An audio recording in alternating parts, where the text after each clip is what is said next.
ఉన్న సంకల్పమది నిజం నిజం.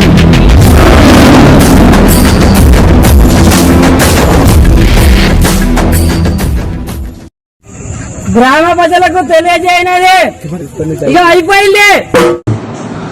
అందరికి నమస్కారం. నిన్న కమలాపూర్ లో హుజురాబాద్ నియోజకవర్గ కాంగ్రెస్ పార్టీ ఇన్ఛార్జ్ మా హుజురాబాద్ శాసనసభ్యుడు గౌరవనీయులు కౌశిక్ రెడ్డి గారి పైన కొన్ని అసత్య ఆరోపణలు చేయడం జరిగింది. దాన్ని మేము తీవ్రంగా ఖండిస్తున్నాం. ఈరోజు ఇక్కడ ఉన్నటువంటి కాంగ్రెస్ పార్టీ నియోజకవర్గ ఇన్ఛార్జ్ అని చెప్పుకుని తిరుగుతున్నటువంటి నాయకుడికి ముందుగా కౌశిక్ రెడ్డి ఏ పార్టీలో కూతుండు, కౌశిక్ రెడ్డి ఏం చేస్తాడు, కౌశిక్ రెడ్డి దినచర్య ఏంటి అని చెప్పి ప్రతిరోజు మీ ప్రెస్ మీట్లో ఆయనను విమర్శించడం తప్ప మీరు ఈ హుజురాబాద్ నియోజకవర్గానికి సంబంధించినటువంటి అభివృద్ధి పనులపైనను, ఈ నియోజకవర్గానికి సంబంధించినటువంటి మీకు 4 ఓట్లు ఇప్పించినటువంటి కార్యకర్తల గురించో, ఇక్కడ ఉన్నటువంటి హాస్పిటల్లు, స్కూల్స్ వాటిపైన కొంచెం దృష్టి సారించి, రైతాంగం మీద దృష్టి సారించి మాట్లాడితే బాగుంటది. గ్రామ ప్రజలకు తెలియజేయనది ఇక అయిపోయింది. ఎంతసేపు మా కౌశిక్ రెడ్డి గారిని ఈరోజు రామజపం చేసినట్టు శ్రీరామ శ్రీరామ అన్నట్టు కౌశిక్ రెడ్డి కౌశిక్ రెడ్డి కౌశిక్ రెడ్డి అంటే, ఈరోజు మీకు ప్రజలపైన చిత్తశుద్ధి గనక ఉంటే ప్రజల బాగోగులు, ప్రజల కష్ట సుఖాలను తీర్చడానికి మీ కార్యక్రమాలు ఉండాలి చెప్పి ప్రతిపక్షంలో ఉన్నటువంటి నాయకుడి పైన విమర్శలు అది అవసరమైన సమయంలో చేస్తే ప్రజలందరూ కూడా దానికి వినడానికి కూడా బాగుంటది. ఈరోజు మేము బీజేపీ పార్టీలోకి చేనేతున్నామని కాంగ్రెస్ పార్టీ చాలా అనుమానం ఉంది, బాధేస్తుందన్న. నీకేం బాధనే బాబు? అంతో ఎంతో బాధపడితే ఆలోచిస్తే మా బీఆర్ఎస్ పార్టీ కార్యకర్తలు మేము బాధపడాలి. మాకు లేని నీకెందుకు? ఈరోజు గౌరవనీయులు కరీంనగర్ జిల్లా బండి సంజయ్ గారు కేంద్ర మంత్రి హోదాలో ఉన్నారు. మా జిల్లా నాయకుడు ఈ రోజు కొన్ని అభివృద్ధి కార్యక్రమాల మీద హుజురాబాద్ నియోజకవర్గానికి వచ్చిండు. బాధ్యత గల శాసనసభ్యుడిగా అక్కడ హాజరు కావడం తన విధి. హాజరైండు, అనేక అభివృద్ధి కార్యక్రమాలలో శంకుస్థాపనలో వేయిండు. ఇక్కడ ఉన్నటువంటి జమ్మికుంట రైల్వే స్టేషన్ అభివృద్ధి పైన చర్చించిండు. ఈ నియోజకవర్గానికి సంబంధించిన మరికొన్ని ఫ్లైఓవర్లు, వంతెనలు, కేంద్రం నుంచి రావాల్సినటువంటి నిధుల గురించి చర్చించిండు. ఆయన బాధ్యత, ప్రజలైన ఓట్లేసింది. ఇక్కడికి ఏ కేంద్ర మంత్రి వచ్చినా, రాష్ట్ర మంత్రి వచ్చినా, ముఖ్యమంత్రి వచ్చినా తన బాధ్యతగా ప్రశ్నించి తీసుకురావాల్సిన నిధులను ఈ రోజు ప్రజలకు అందించాల్సిన సంక్షేమ కార్యక్రమాల మీద చర్చించిండు. దానికి నీకేం బాధ? గౌరవనీయులు మీ జిల్లా డిసిసి కాంగ్రెస్ అధ్యక్షుడు కవ్వంపల్లి సత్యనారాయణ గారు కూడా ఆ కార్యక్రమంలో పాల్గొన్నాడు. అయితే కాంగ్రెస్ పార్టీ వీడి బీజేపీలో చేరుతున్నట్ట, చొప్పదండి శాసనసభ్యుడు పాల్గొన్నాడు, చేరుతున్నట్ట. నరేంద్ర మోడీ గారు వచ్చినప్పుడు గౌరవనీయులు తెలంగాణ ముఖ్యమంత్రి రేవంత్ రెడ్డి గారు కూడా పాల్గొన్నారు. అయితే పోయి బీజేపీలో చేరేనంటేనా? ఎంతసేపు కౌశిక్ రెడ్డి గారిని జపం చేయడం తప్ప ఇక్కడ ఉన్నటువంటి హుజురాబాద్ కాంగ్రెస్ నియోజకవర్గ ఇన్ఛార్జికి వేరే పని ఏం లేదు. ఎస్, కౌశిక్ రెడ్డి గారిని రాజకీయంగా ఎదుర్కోవాలంటే నా యొక్క మంచి సలహా ఇస్తే తీసుకోండి. ఇక్కడ ఉన్నటువంటి కౌశిక్ రెడ్డి గారు హుజురాబాద్ నియోజకవర్గ యువత కోసం 10 కోట్ల రూపాయలతోటి స్టేడియం శాంక్షన్ చేసుకొచ్చిండు. ప్రొసీడింగ్స్ జీవో కాపీ వచ్చినాయి. అవి మీ కాంగ్రెస్ ప్రభుత్వం ఏర్పడ్డాక క్యాన్సిల్ చేసిండు. అవి తిరిగి తెప్పి అక్కడ ఉన్నటువంటి ప్రజల మనలం పొందు. అదే కౌశిక్ రెడ్డి గారు జమ్మికుంట ప్రభుత్వ ఆసుపత్రిని 24/7 దాంట్లో వైద్యం అందించే విధంగా ప్రభుత్వానికి విన్నపించిండు. ఆ జీవో అక్కడ పెండింగ్ ఉంది, దాన్ని తీసుకొని రా. జమ్మికుంట కాలేజ్ గ్రౌండ్ ని స్టేడియం చేయాలని చెప్పి ప్రపోజల్స్ పెట్టిండు. అవి ప్రభుత్వం దగ్గర ఉండే, అవి శాంక్షన్ చేసుకొని రా. ఇక్కడ ఉన్నటువంటి నాయన్ చెరువుని మినీ ట్యాంక్ పండుగ, మహిళలకు ఆత్మగౌరవమైనటువంటి దసరా పండుగ బతుకమ్మ ఘాట్ చేయాలనుకున్నాడు 70 కోట్లతోటి. అది అక్కడ పెండింగ్ ఉంది, అది తీసుకురా. ఒక మంచి రోడ్ల వ్యవస్థని, రైతాంగానికి ఉపయోగపడుతున్నటువంటి కార్యక్రమాలని, అనేక కార్యక్రమాలని కౌశిక్ రెడ్డి సంవత్సర కాలంలో, అంతకుముందు ఎమ్మెల్సీగా సంవత్సరాల కాలంలో అనేక ప్రతిపాదనలు ప్రభుత్వం ముంగట ఉన్నవి. ఎన్నికలలో 1000 కోట్ల రూపాయలతోటి నియోజకవర్గాన్ని అభివృద్ధి చేస్తా అనే ఆయన లక్ష్యాన్ని నువ్వు 1000 కోట్ల 1 రూపాయి తీసుకొచ్చి మంచి పేరు తెచ్చుకో. ఈరోజు ఎంతసేపు కౌశిక్ రెడ్డిని విమర్శించి కౌశిక్ రెడ్డి అట్లా, కౌశిక్ రెడ్డి ఇట్లా, ఎందుకే మీ యొక్క సమయాన్ని ప్రజలు మీకు ఒక అవకాశాన్ని 5 సంవత్సరాలు మ్యాండేటరీ ఇచ్చినప్పుడు దానిపైన మాట్లాడండి.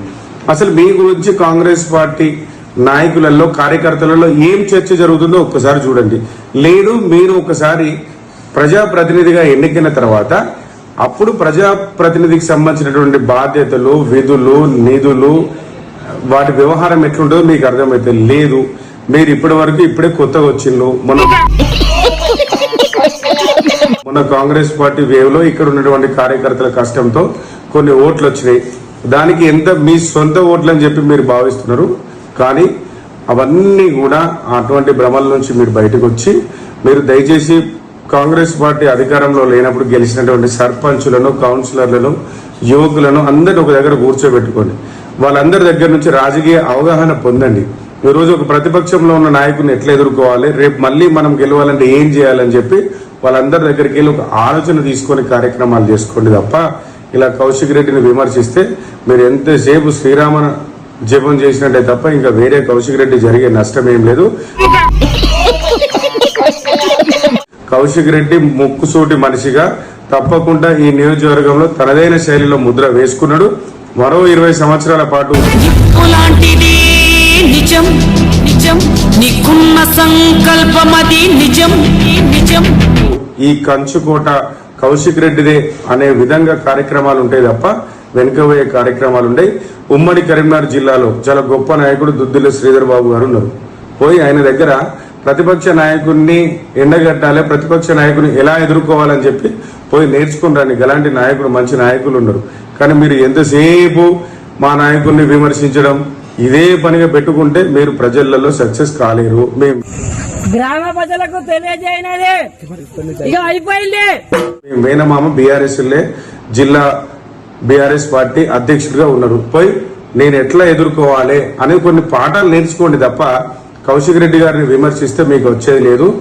మీరు అంత కొడితే 2 నెలల ముందు బీఆర్ఎస్ లోనే బై ఎలక్షన్లలో గెలు శ్రీనివాస్ గారి గెలుపు కోసం కష్టపడ్డ వ్యక్తి. దాని తర్వాత తాతగారి విగ్రహ ఏర్పాటుతోటి కాంగ్రెస్ పార్టీ పాములు కలిపి జాయిన్ అయిండ్లు. ఈ రోజు మీకు ఇంకా రాజకీయ అవగాహన ఎక్కడ మీకు లేదు. మీరు ఈ నియోజకవర్గ ప్రజలకు ఒక్క మాట ఇవ్వాలి. మళ్లీ జరిగే 2028లో నేను కాంగ్రెస్ పార్టీ నుంచే పోటీ చేస్తా, నాకు టికెట్ వస్తుంది, నమ్మకం ఉందనే ఒక బలమైన ప్రెస్ మీట్ పెట్టండి. ఈ నియోజకవర్గంలో ఉన్నటువంటి కాంగ్రెస్ పార్టీ క్యాడర్ నంతా ఏకమేసి ఈ ఒక్క మాట మీరు ప్రెస్ రిలీజ్ చేసి ఇక్కడ ఉన్నటువంటి జిల్లా మంత్రులతోటి మీరు ఒప్పించుకోండి. మీకు భవిష్యత్ మీకు అర్థమవుతుందో లేదో మీకు అవపడతలేదు. తప్పకుండా బీఆర్ఎస్ పార్టీ మిమ్మల్ని ఆహ్వానిస్తుంది. రానున్న బైఫర్కేషన్లలో ఏదో నియోజకవర్గంలో కౌశిక్ రెడ్డి గారి నాయకత్వంలోనే మీకు బీఫామ్ ఇప్పించడం జరుగుతుంది.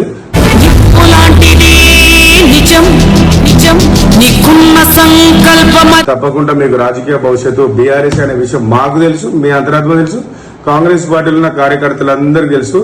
దయచేసి కాంగ్రెస్ పార్టీ కార్యకర్తలు ఇప్పటికైనా మేల్కొండి. ఇక్కడ ఉన్నటువంటి నాయకుని కింద కాకుండా జిల్లా నాయకత్వంలో, రాష్ట్ర నాయకత్వం కింద పనిచేసుకోండి.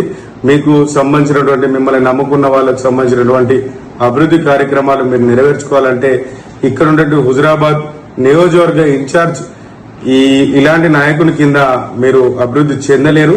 దయచేసి ఈయన ఎన్నట్టుకున్నా మా బీఆర్ఎస్ పార్టీ కార్యకర్తనే, నాయకుడే గ్రామ ప్రజలకు తెలియజేయనది ఇక అయిపోయింది తప్ప కాంగ్రెస్ పార్టీ ఎన్నడూ కూడా ఆయనది కాదు.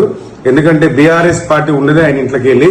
ఎందుకంటే రేపు కాంగ్రెస్ ప్రభుత్వం పోయిన తర్వాత మళ్ళా నా మేనమామ ఉన్నాడు, మళ్ళీ మా చిన్నబాపు ఉన్నాడు, పెద్దబాపు ఉన్నాడు, మళ్ళీ దీనిలోకి రావచ్చు అని అనుకుంటున్నావు. అప్పుడు నీకు అవకాశం దొరకది. ఈ మధ్యకాలంలో ఏదో ఒక మంచి ముహూర్తం చూసుకొని కౌశిక్ రెడ్డి గారి నాయకత్వంలో బీఆర్ఎస్ పార్టీలోకి రండి. తప్పకుండా మేము మా నాయకునికి చెప్తాము. బైఫర్కేషన్ లో ఇక్కడ ఉన్నటువంటి ప్రస్తుత హుజురాబాద్ నియోజకవర్గ కాంగ్రెస్ పార్టీ ఇన్ఛార్జ్ కి ఒక టికెట్ ఇప్పియండి అన్న అని చెప్పి మా కౌశిక్ రెడ్డిని బాధ్యత గల ఒక బీఆర్ఎస్ పార్టీ కార్యకర్తగా నేనే మీకు టికెట్ ఇప్పించే బాధ్యత తీసుకుంటా అని చెప్పి తెలియజేస్తూ, మరోసారి మా నాయకుడిని విమర్శిస్తే ఇంకా లోతుగా పోయి మాట్లాడాల్సి వస్తుందని తెలియజేస్తూ, ఇప్పటి వరకు నేను మాట్లాడింది హుజురాబాద్ నియోజకవర్గ కాంగ్రెస్ పార్టీ ఇన్ఛార్జ్ గురించే తప్ప కార్యకర్తలు, నాయకుల గురించి కాదు. ఎందుకంటే మీరు కూడా మాలాగా కష్టపడే నాయకులు కనుక ఒక నాయకునిగా, ఒక కార్యకర్తగా నా యొక్క శ్రమ, కష్టం నాకు తెలుసు కనుక ఓన్లీ మీ నియోజకవర్గ ఇన్ఛార్జ్నే మాటకి ప్రతి మాట అప్పచెప్పడం జరిగిందని తెలియజేస్తూ, జై హింద్, జై తెలంగాణ, కేసీఆర్ గారి నాయకత్వం వర్ధిల్లాలి.